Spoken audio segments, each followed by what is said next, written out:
merci d'être là. Donc, on veut continuer un petit peu à réfléchir et échanger. L'occasion sera donnée un petit peu plus tard d'échanger autour de ce thème. Mais donc, on avait vu dimanche l'image qui est utilisée, Jésus qui est le cep, le Père qui est le vigneron, puis nous qui sommes les sarments. Et puis, tout ce texte dans Jean 15 qui se termine au verset 8, ce qui manifeste la gloire de mon Père, c'est que vous portiez beaucoup de fruits, vous serez alors vraiment mes disciples. Ce qui nous a amené fort naturellement à faire l'énumération des nombreuses options que le disciple a. Option A, le disciple porte du fruit. Option B, Pas d'option B. il n'y a pas d'option Pas B. d'option B. Il n'y a pas d'option B. Donc, une fois qu'on réalise ça, c'est sûr que ça peut être un peu intimidant, puis de se dire, mais est-ce que moi, dans ma vie, est-ce que je porte du fruit ou est-ce que je porte assez de fruits? Et puis ce soir, c'est vraiment pour avoir quelque chose qui vient nous encourager de voir que en étant greffé à Christ, Christ qui pourvoit à tout ce qui est nécessaire à notre vie, à notre foi, à notre piété, fait que le fruit va pousser. Puis finalement, ce que je vais présenter ce soir, c'est 6 domaines de notre vie chrétienne où finalement on a des attentes raisonnables à se dire que c'est dans ces 6 domaines que quelque chose va bouger. Alors, déjà, et puis alors ça c'est la première chose, donc 6 domaines, et ensuite on va regarder un petit peu qu'est-ce qui favorise le développement de ces fruits. Donc ça sera en dernière partie. Mais tout de suite, c'est de commencer en rappelant une vérité qui est vraiment importante, c'est que les fruits dont il est question ici dans Jean 15, avec Jésus qui parle aux 11 disciples, eh bien, ce sont des fruits qui succèdent au salut. Ce n'est pas des fruits qu'il faut avoir pour pouvoir être sauvé. Hein? Donc ça c'est vraiment quelque chose qu'on pose ça à plat comme une prémisse.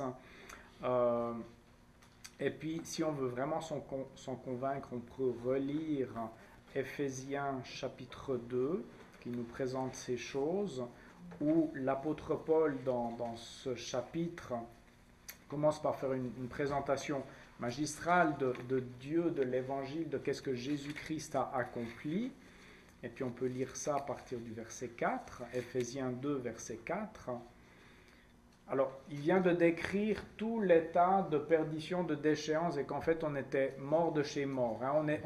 On était ces sarments séparés du cep, donc il n'y a rien qui bouge. Mais verset 4. Mais Dieu est riche en compassion. À cause du grand amour dont il nous a aimés, nous qui étions morts en raison de nos fautes, il nous a rendus à la vie avec Christ. C'est par grâce que vous êtes sauvés. Il nous a ressuscités et fait asseoir avec lui dans les lieux célestes en Jésus-Christ. Donc on voit par 2 fois l'idée du passage de la mort à la vie, comme ce sarment qui est pris, puis qui est greffé, et qui tout à coup, la vie arrive. Et qu'est-ce qui se passe quand la vie arrive? Les fruits arrivent. Alors, verset 7, on retrouve vraiment dans la bouche de Paul quelque chose qui fait écho à ce que Jésus avait dit dans Jean 15. Il a fait cela afin de montrer dans les temps à venir l'infinie richesse de sa grâce par la bonté qu'il a manifestée envers nous en Jésus-Christ. Donc il y a une démonstration, il y a une manifestation, quelque chose va être rendu visible de la gloire de Dieu. Là, des versets qui sont bien connus. En effet, c'est par la grâce que vous êtes sauvés, par le moyen de la foi, pas par les fruits. Cela ne vient pas de vous, c'est le don de Dieu. Ce ne sont pas les œuvres, ce ne sont pas les fruits, afin que personne ne puisse se vanter. En réalité, c'est lui qui nous a fait. Nous avons été créés d'avance en Jésus-Christ. Donc, maintenant que nous sommes greffés en lui, pour des œuvres bonnes qu'il a préparées d'avance pour que nous les pratiquions. Donc finalement, ces œuvres bonnes succèdent à notre salut, donc le fruit succède à cela. Et si vous voulez encore s'en convaincre, eh bien Jacques dit aussi cela par rapport au salut. Dans Jacques, au chapitre 2, verset 17, pour parler de la foi, cette foi qui nous greffe au cep. Il dit ceci, Jacques 2, verset 17, « Il en va de même pour la foi. Si elle ne produit pas d'œuvre, pas de fruits, elle est morte en elle-même. Mais quelqu'un dira, « Toi, tu as la foi, mais moi, j'ai les œuvres. Montre-moi ta foi sans les œuvres, et moi, c'est par mes œuvres que je te montrerai ma foi. » Donc il y a vraiment l'idée que la foi qui fait que c'est vraiment quelque chose de mort qui est greffé sur le cep vivant, le cep de la vie, eh bien, quelque chose va se produire au niveau des œuvres et au niveau du fruit. Alors, j'aime bien le mot fruit parce que le mot fruit, il y a quelque chose de beaucoup plus botanique que œuvre. Et puis ce qui est intéressant, c'est que le mot fruit, il est utilisé plus loin dans le Nouveau Testament, justement dans des catégories, dans des domaines qui touchent de près à notre vie chrétienne, à notre vie de disciples. Et puis, on va maintenant voir un petit peu comment le Nouveau Testament reprend l'image des fruits et que ces fruits-là sont présents dans notre vie, vont se développer et qu'en se développant, eh bien, Dieu va être glorifié. Alors, le premier de ces fruits, première catégorie, porter du fruit pour Dieu, c'est être un témoin qui conduit des personnes à Christ et qui les fait grandir en lui. Conduire des personnes à Christ et les faire grandir en lui. Est-ce que quelqu'un voudrait lire Romains 1, le verset 13?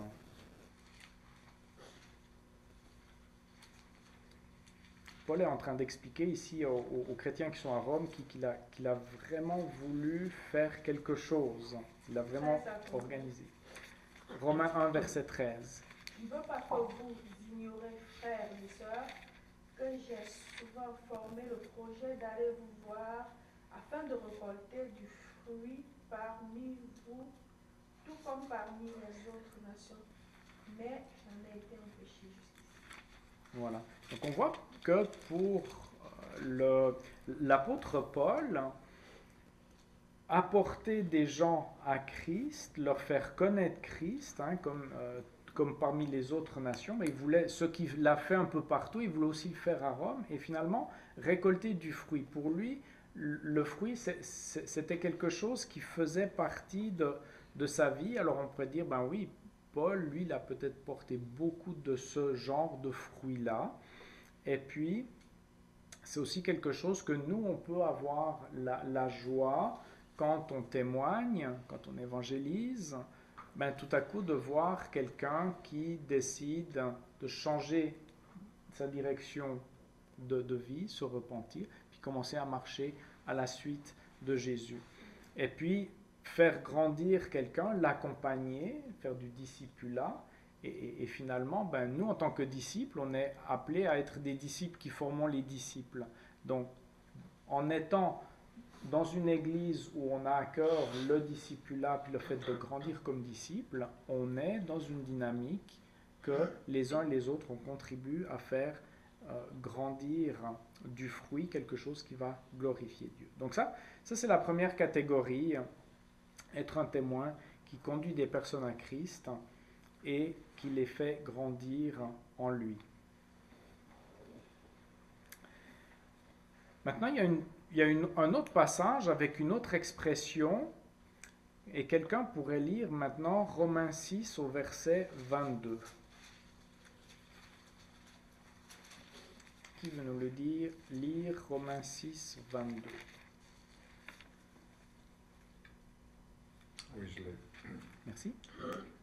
Mais maintenant, étant affranchis du péché et devenus esclaves de Dieu, vous avez pour fruit la sainteté et pour fin la vie éternelle. Alors là, on change complètement de registre. Parce que peut-être que dans la première catégorie, on pourrait se dire, il faut faire de l'évangélisation. Alors on est dans l'activisme, on veut faire plein de choses.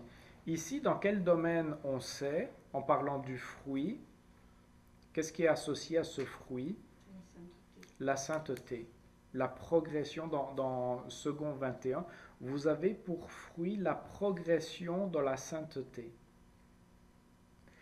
Et ça, c'est quelque chose que dans notre vie, le fait de grandir dans la sanctification, c'est quelque chose qui fait que Dieu considère ça comme un fruit qui est beau, qui l'honore, qui le glorifie. Qu'est-ce que vous utiliseriez comme expression un petit peu pour décrire la sanctification? Le travail sur soi. Travailler sur soi. La sanctification, c'est pas aussi ressentir la paix intérieure de Dieu dans ce qu'on est appelé à faire. Ou la sanctification fait partie d'un travail qu'il faut faire. Je ne le comprends pas. Ben c'est ça, hein? Comment on définit, comment on parle finalement de la sanctification? Il y a quelque chose qui a rapport avec notre maturité. Lemuel, qu'est-ce que tu voulais dire? La sanctification, c'est se mettre à part pour le Seigneur. Oui, il y a un aspect de mise à part, parce que ce qui est saint est séparé, donc il y a quelque chose par rapport à la mise à part. Devenir. Vas-y. De mettre Dieu au devant tout le temps. Mhm. C'est vraiment avoir Dieu tout au long de la journée. Voilà. C'est passer Dieu en priorité. Oui, donc une priorité, une centralité de Dieu. Et devenir de plus en plus semblable à Christ. Semblable à Que Christ. c'est l'image de Dieu. Refléter, oui, cette image. Et la troisième personne de la Trinité, qui est le Saint-Esprit, il y a derrière sanctification, il y a aussi quelque chose d'un travail qui va se faire en nous, Guylaine. Ben, c'est d'aller contre notre chair. Voilà. C'est ça la sanctification, c'est qu'on a le goût de faire des choses. Mettons, je sais pas, moi, je me chicane avec mon mari, j'aurais le goût de lui envoyer le chaudron par la tête, mais je ne vais pas faire ça. Parce que l'Esprit Saint en moi me dit que c'est pas bien. Donc, je vais prendre le contrôle de moi-même, je vais pardonner, tu sais, c'est d'aller contre notre nature, dans le fond. Oui. Alors, effectivement, il y a cet aspect, et cet aspect va recouper une autre catégorie qu'on va voir un petit peu plus tard, mais il y a effectivement le fait que, ayant été libérés du péché, on était sous un mauvais maître, qui est Satan, ou le monde, ou la chair, et en Christ, on a été libérés. Libérés pour être 100% libre? Non, pour devenir esclave de Dieu. Mais finalement, qu'est-ce que ça va... Les œuvres d'un côté étaient des œuvres mauvaises, et de l'autre côté, les œuvres vont être des œuvres bonnes. Et la sanctification qui est progressive, qui nous fait grandir en maturité. Et puis, la sanctification, parce que des fois c'est un mot qui fait peur, parce que parfois ça a été compris comme ça à d'autres époques. Ça ne signifie pas être de plus en plus sec et austère. J'ose plus rien faire, j'ose plus rien dire, j'ose plus rire, j'ose plus m'amuser. Non. La sanctification, c'est refléter de plus en plus la beauté et le caractère de Dieu dans nos vies. Être un miroir de plus en plus poli, parce que à l'époque, les miroirs, c'était du bronze, et puis c'était coup-ci, coup-ça, hein, au niveau de la qualité, mais le plus que ça venait frotter, le plus que ça reflétait, tant bien que mal, l'image. Et finalement... C'est le potier, ouais, et le potier travaille en nous, et ça prend du temps. Mais c'est un fruit, c'est vraiment... Le fruit de la sainteté. Alors c'est quelque chose aussi où peut-être dans la saison de vie des uns et des autres, ben pour certains c'est une chose, pour d'autres ça peut être la sanctification. Moi je crois que Dieu veut faire grandir sa présence dans les 6, mais peut-être pas les 6 en même temps. Hein? Et puis à nous de discerner où est-ce que le vigneron est en train de travailler, et puis de se dire, ben, dans ce domaine-là, ben, je vais peut-être plus faire des recherches, avoir des discussions, voir comment je pourrais grandir dans ce domaine. Donc, on en a vu combien jusqu'à maintenant? 2. Troisième fruit. Alors, il est plus difficile celui-là, parce qu'en français, ils ont changé le mot. c'est pas gentil. Oh, oh. Romains 15, 25.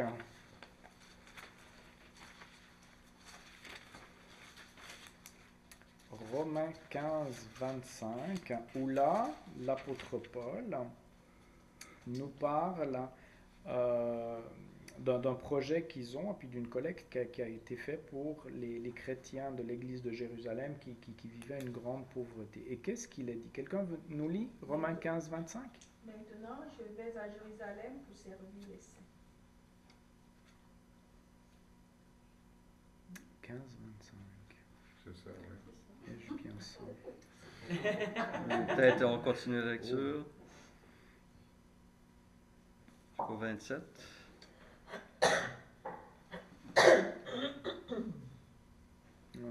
J'ai mis une coquille, alors attendez. L'avantage 28, spirituel. excusez, 28. Dès que j'aurai réglé, excuse-moi. Oui, dès que j'aurai réglé cette affaire, ça tombe bien, ce n'est qu'une suite. Dès que je vais régler cette affaire et que je leur aurai remis ces dons, je partirai pour l'Espagne et je passerai chez vous. Voilà. Donc tu as introduit le contexte et voilà, là on arrive au verset 28. Dès que j'aurai remis ces dons. Une question. Oui, ok. Alors la question sur Zoom. Solange a levé la main. Solange. Non, non, c'est parce que je voulais faire la lecture. Ah, ok. Alors la prochaine, on va te laisser lire, Solange. La prochaine fois, je vais t'appeler. Merci, Solange. Merci beaucoup. Alors, dans Romains 15, 28, je vais m'empresser de corriger ça, lorsque je leur ai remis ces dons, Paul écrit pas don, il écrit ce fruit ou cette récolte. Mais c'est vraiment le mot fruit qui est utilisé, qui fait que dans certaines traductions, des anciennes traductions en français, c'est le mot fruit ou récolte. Mais qu'est-ce que ça veut dire ici? C'est vraiment de considérer que le fruit, c'est aussi quelque chose que l'on partage, quand on se met à partager quelque chose que l'on possède. Parce que les chrétiens qui faisaient cette collecte, en fait, ils possédaient quelque chose, en l'occurrence de l'argent, et ils étaient prêts à le partager. Donc tout à coup, on découvre que la générosité, le partage dans la communauté chrétienne ou entre les différents chrétiens de différentes églises est vraiment aussi considéré comme un fruit. Et on sait combien c'était important parce que en faisant cette collecte, Paul savait qu'il y aurait un sacrifice de louange et de reconnaissance qui montrait à Dieu pour dire merci à Dieu pour cela. Donc, une autre manière de voir du fruit dans nos vies, eh bien, c'est de partager ce que nous possédons. Alors, il y a un passage qui est vraiment bien connu quand on parle du fruit. Et là, alors Solange, je vais te demander de lire Galates 5, les versets 22 et 23. Dans Galates, le chapitre 5, les versets 22 à 23. Oh là là, j'ai ma vie de papier là, je dois chercher. Oui, il n'y a pas de problème.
Si quelqu'un se trouve avant moi, c'est aller, c'est dans ma grande Bible, Nouvelle Jérusalem, donc.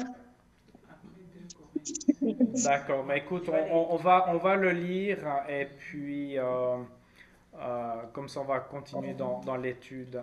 Alors, et là la quatrième catégorie, c'est le fruit de l'esprit. C'est de cette manière que c'est présenté.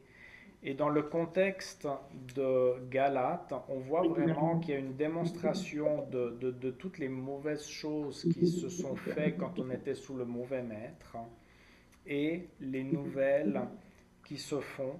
Et puis là, ça touche vraiment ce que Guylaine, tu disais par rapport au caractère.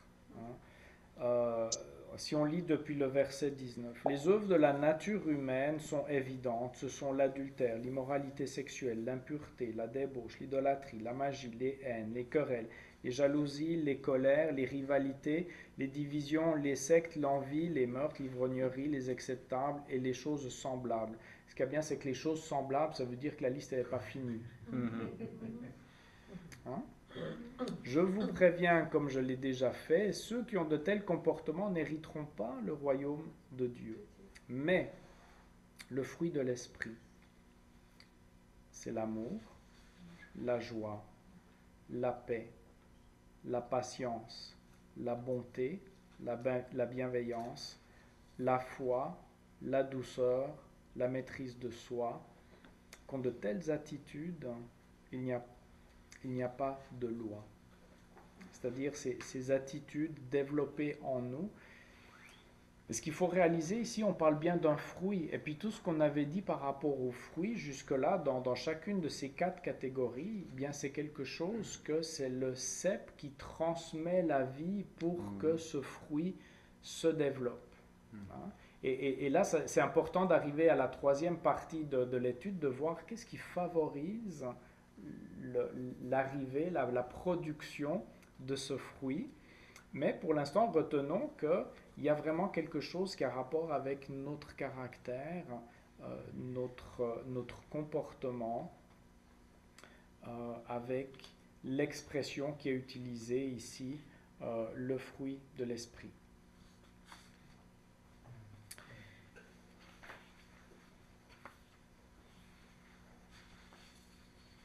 Maintenant, quelqu'un peut aller dans Colossiens 1, 10.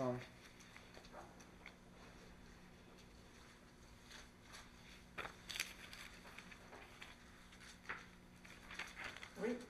Oui.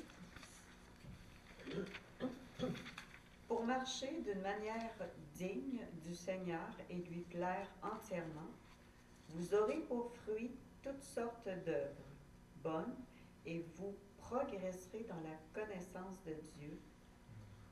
Vous serez fortifiés à tout point de vue par sa puissance glorieuse pour être toujours et avec joie persévérant et patient.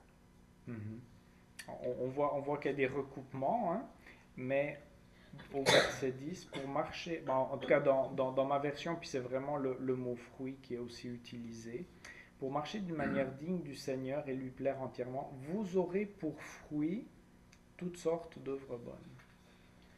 Avoir des œuvres bonnes, c'est finalement avoir ces actions où ça fait une différence pour les gens qui nous entourent. Et ça, Jésus avait déjà parlé de ça dans Matthieu 5, verset 16, où il avait dit que votre lumière luise devant les hommes, afin qu'ils voient vos bonnes œuvres et qu'ils glorifient votre Père qui est dans les cieux. Donc là, on voit que porter du fruit au travers des œuvres bonnes, et puis là, on pourrait se dire, mais est-ce que le chrétien, il doit encore faire des œuvres? Oui. Puis est-ce que ça va être des œuvres bonnes? Oui, ça va être des œuvres bonnes, afin que le Père soit glorifié. Et puis, c'était vraiment dans Colossiens, on voit vraiment que c'était une prière que l'apôtre Paul faisait. Au verset 9, nous demandons que vous soyez remplis de la connaissance de sa volonté. Que les chrétiens soient remplis de la connaissance de la volonté de Dieu. Et Dieu, quand il agit, qu'est-ce qu'il fait? Il fait des bonnes choses.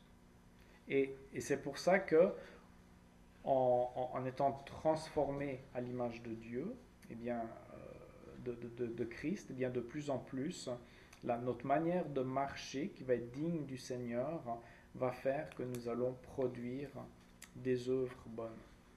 Puis là, on pourrait peut-être se dire, mais est-ce que les non-croyants peuvent aussi faire des œuvres bonnes?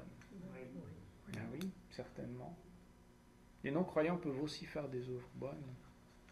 Moi, je serais peut-être même prêt à dire que certains d'entre eux sont peut-être même capables de faire plus des œuvres bonnes.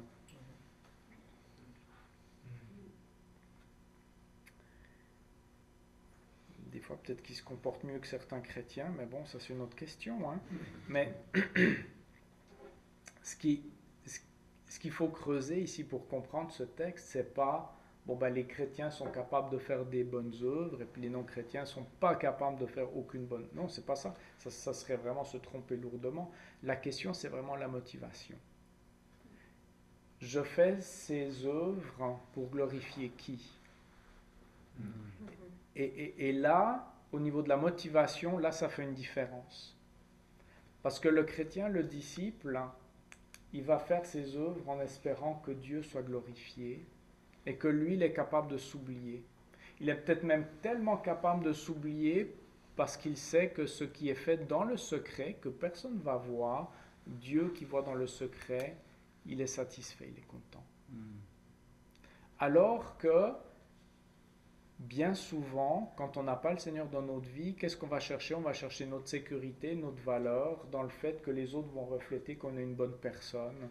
Et on va faire beaucoup des œuvres bonnes, tout simplement pour se glorifier soi-même ou pour se rassurer soi-même, pour que l'honneur nous revienne et qu'on puisse rester au centre de notre petit univers. Finalement, si on n'a pas le Seigneur, on veut être le héros de notre propre histoire et puis que tout continue à tourner autour de nous. Alors que le disciple, non.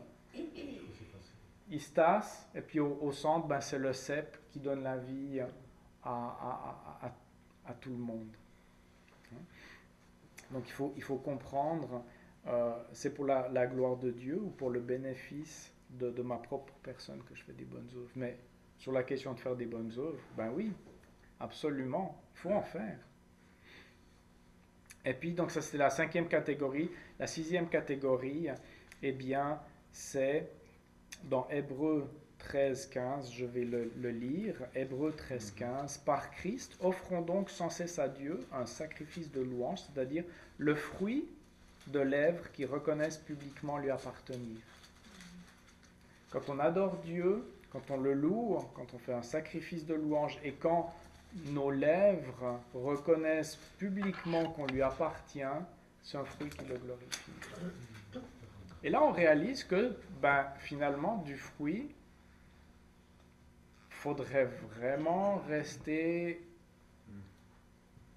juste seul dans sa chambre puis jamais sortir pour pas porter du fruit, parce que finalement quand on découvre cette perle merveilleuse, ce trésor, qu'est-ce qu'on fait? On en parle, on dit que c'est merveilleux et puis on facilement, je crois, qu'on reconnaît publiquement qu'on lui appartient. Et puis parfois on a même cette joie, cette fierté de témoigner de Jésus, etc. Donc, venir à l'église publiquement, venir à l'église et puis ensemble, les gens voient qu'on appartient à Jésus, on le chante, on le loue, on l'adore, on a ce sacrifice de louange et puis ça contribue aussi à faire grandir le fruit. Oui. C'est une reconnaissance. Pour moi, j'ai besoin chaque fois de rendre grâce. Tout le temps. De dire merci. Merci Seigneur pour cette journée. Merci. Le matin, j'ai besoin de rendre grâce. Seigneur. Merci pour cette journée que tu vas me donner.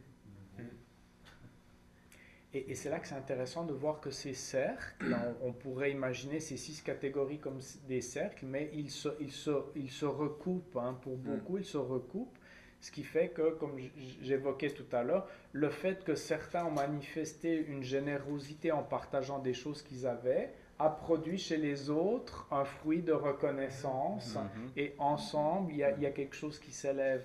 La sanctification et le fruit de l'esprit, ben certainement que ça va dans la même direction. Donc c'est quand même un tableau, mais ça nous permet quand même de voir, bon, ben, peut-être que tout de suite le Seigneur travaille dans ce domaine ou cet autre domaine. Puis pour terminer, combien de catégories? 6. Bon, j'espère que vous n'allez pas les oublier. Pour terminer, qu'est-ce qui permet de développer le fruit ou les fruits, étant donné que ce sont un peu des réalités botaniques? Et là, c'est de réaliser que c'est quand même très difficile de comprendre l'imbrication que Dieu a voulu en créant la terre comme nous la connaissons. Parce que c'est Dieu qui fait croître, mais en même temps, il a une responsabilité. Dans Genèse 2,5, ça dit « Lorsque l'Éternel Dieu fit la terre et le ciel, il n'y avait encore aucun arbuste des champs sur la terre et aucune herbe des champs ne poussait encore, car l'Éternel Dieu n'avait pas fait pleuvoir sur la terre, de 1, et de 2, il n'y avait pas d'homme pour cultiver le sol. » C'est Dieu qui fait tout,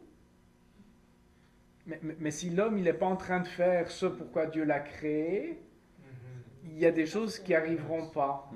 Hein? Si tu veux récolter de l'avoine, ben, faudra peut-être bien sortir avec un sac d'avoine puis commencer d'en garrocher partout. Mais en même temps, essaye, tu regardes ta graine, puis vas-y, grandis, pousse. Non, en même temps, tu es incapable de faire pousser de l'avoine. Et on est dans un monde comme ça. Et c'est formidable parce que finalement, on doit vraiment s'investir dans quelque chose. On n'est pas passif jamais, mais en même temps, on ne peut jamais s'attribuer le mérite parce qu'en fin de compte, ben, c'est quand même Dieu qui fait grandir. Hein? Donc, il y a... Pardon? Parce qu'on est passé impatient aussi. On est impatient. Il faudrait être vraiment plus patient parce que ouais. Là, tu vois la nature, parce que moi j'ai l'horticulture en ce moment. Donc, ouais. Et c'est vrai que tu dis, mais il faut être patient parce que tu as des plantes, ils ne vont pas donner du fruit de suite. Ouais. Il faut être patient. C'est ça. Alors, ce que tu dis, bah, c'est un des 3 points. Qu'est-ce qui permet de développer le fruit? Ben, c'est de réaliser qu'il s'agit d'une maturation qui est progressive. On n'est pas dans l'instantané. Alors, on va y revenir parce que c'était mon 3e, mais c'est excellent, tu avais levé la main. C'est Dieu qui produit le vouloir et le faire. Oui. C'est pour ça qu'il y a besoin de l'homme, parce que c'est lui qui produit ça dans le temps. Oui. Dieu aurait été capable de tout faire, il aurait été capable de créer une terre où les champs auraient produit du blé, puis les carottes se seraient semées toutes seules, et puis où les bananes... Non, mais l'homme devait être là. Alors, il y a un aspect à se souvenir pour développer ce fruit. Il ne faut pas qu'on oublie qu'il y a une origine qui est surnaturelle. C'est la vie de Christ. Donc, il y a une origine qui est naturelle, surnaturelle, je veux dire. 1 Corinthiens 3, ça c'est vraiment le texte... 1 Corinthiens 3, versets 5 à 7. On voit que... 3, 5 à 7. Différentes personnes, différents dons, différents ministères.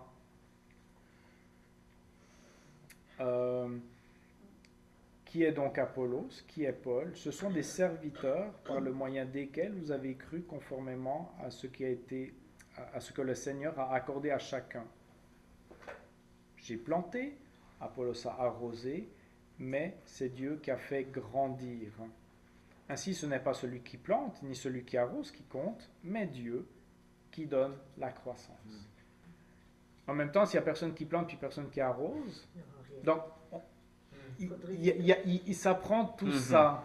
Et puis nous, c'est de se dire, ben, dans ce qui est notre responsabilité, on veut le faire. Alors, s'il y a une origine surnaturelle, c'est Dieu qui fait croître. Nous, on ne maîtrise pas la croissance.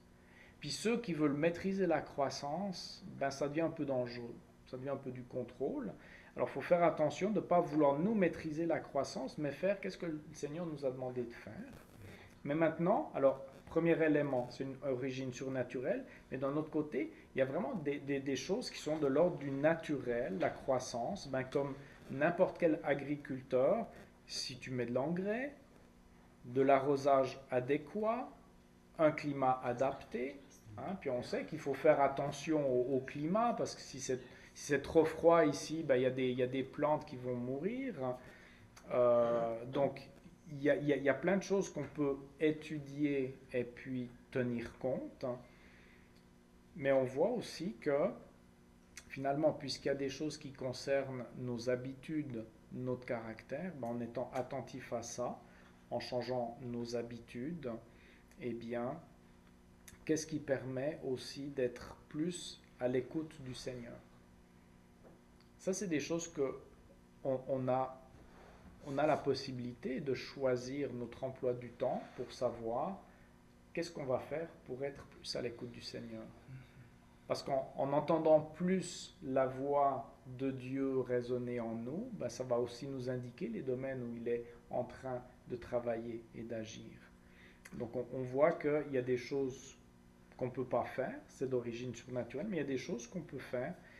Et puis finalement, cette maturation progressive, ce troisième aspect, eh bien, c'est quelque chose vraiment d'élémentaire. Dans l'œuvre de la création de Dieu, eh bien, les choses mûrissent en prenant leur temps. Chaque chose a son rythme. Et puis, pour nous, c'est difficile aujourd'hui, au XXIe siècle, parce que tout doit être fait avec vitesse et on doit pouvoir mesurer les résultats immédiatement. Alors qu'une personnalité, un chrétien, un disciple, c'est le produit d'une vie entière. Parce que la fin est aussi importante que le commencement. Alors vous voyez combien c'est important d'être dans cette ligne du temps. Et puis, quelque chose qui me touchait vraiment quand je lisais ça, c'est que Dieu va être glorifié. Donc Dieu regarde sa vigne, elle regarde le fruit. Et c'est ça qu'il regarde. Dieu mesure et évalue en utilisant l'échelle des fruits et pas l'échelle des résultats. Et nous, on a souvent, en 2025, on a un peu l'obsession des résultats. Hein. Des choses qu'on va pouvoir mettre dans Excel, qu'on va pouvoir faire des colonnes et puis des lignes avec des points et des tartes.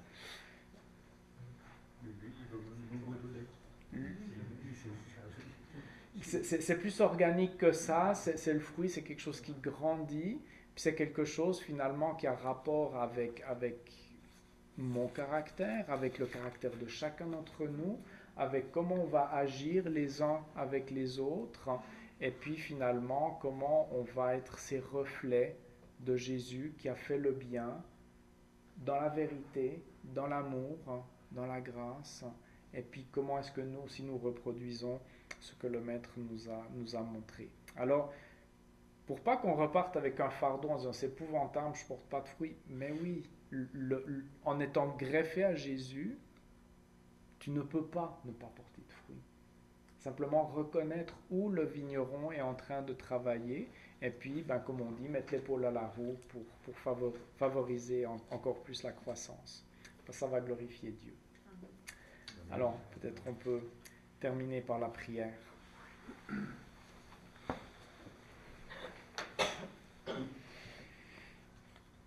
Seigneur Dieu, merci pour cette création extraordinaire que tu as créée autour de nous et de laquelle tu as toi-même tiré tant d'enseignements dans ta parole. Pour nous apprendre qu'est-ce qui nous appartient, mais aussi nous apprendre qu'est-ce qui ne nous appartient pas. Pour nous apprendre la patience, mais aussi pour nous apprendre l'espérance. Seigneur, celui qui sème, il ne le fait pas en espérant qu'il n'y aura jamais rien. Non, celui qui sème, il sème en ayant l'espérance qu'un jour ce qui a été semé germera, grandira, portera du fruit.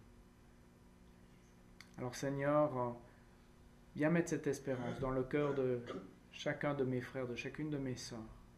Que ce que tu as commencé, l'œuvre que tu as commencé, Seigneur, tu le porteras à sa perfection. Merci parce que c'est toi qui es le garant de cette croissance, parce que c'est toi qui donnes la vie.